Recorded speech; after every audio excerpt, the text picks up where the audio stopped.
తులసి మొక్క హిందూ సాంప్రదాయంలో పవిత్రమైన స్థానాన్ని కలిగి ఉంది.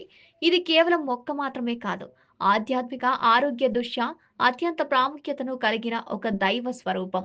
శ్రావణ మాసంలో అత్యంత పవిత్రమైన నెల. ఈ మాసంలో తులసి చెట్టుకు ప్రత్యేకమైన పూజలు చేస్తారు. అయితే తులసి మొక్క ఎండిపోతే అది దేనికి సంకేతంగా భావిస్తారు?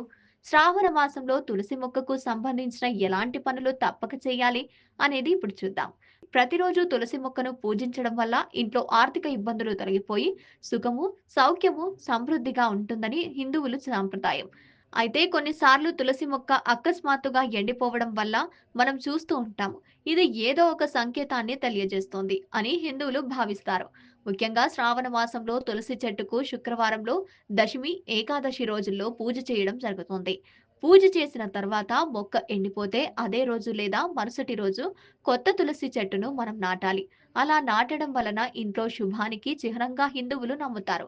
ఎండిన తులసి చెట్టును తొలగించేందుకు దాని ఆకులు, కొమ్మలను సేకరించి ఆకులను పూజల్లో వినియోగించాలి.